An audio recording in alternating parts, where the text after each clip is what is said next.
début de saison, on avait damé l'ensemble du domaine pour avoir un fond on s'était préparé à une ouverture intégrale du domaine. Aujourd'hui, vu l'évolution, on ne dame que l'absolu nécessaire. On cherche vraiment à réduire les coûts, quoi. Alors déjà, on a un entretien parce qu'on doit avoir accès aux appareils, à certaines remontées mécaniques pour des histoires de maintenance, mais aussi pour les retenues collinaires.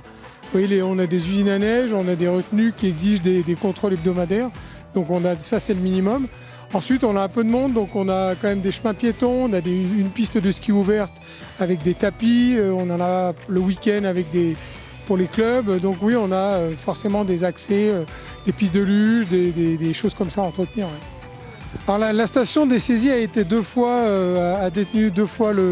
gagné 2 fois le trophée Éco-Damage, qui est en fait un concours qui est proposé à l'ensemble des opérateurs de domaine skiable. Et en fait, on prend en compte beaucoup de paramètres comme le garage, l'éco-conduite, c'est-à-dire que les dameurs ont été formés à l'éco-conduite. Ça dit tout ce que ça veut dire. C'est une conduite qui soit la plus douce possible pour économiser au mieux notamment tout ce qui est gasoil.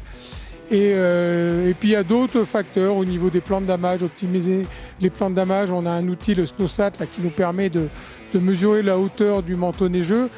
Donc de fait de damer uniquement ce qu'il faut damer, et c'est vraiment une aide technique qui est appréciable, qui permet de faire des économies et aussi de limiter l'impact environnemental du damage, quoi.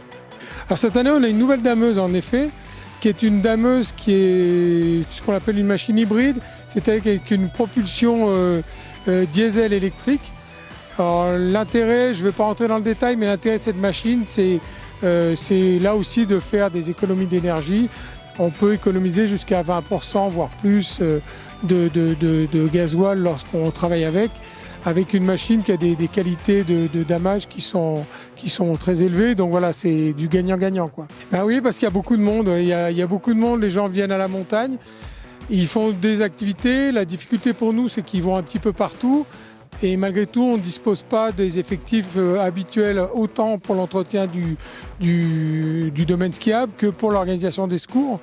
Donc on doit assurer une permanence minimum pour pouvoir porter assistance aux gens et puis pour leur offrir une montagne qui soit la plus accessible possible, quoi, tout en restant sécuritaire, quoi.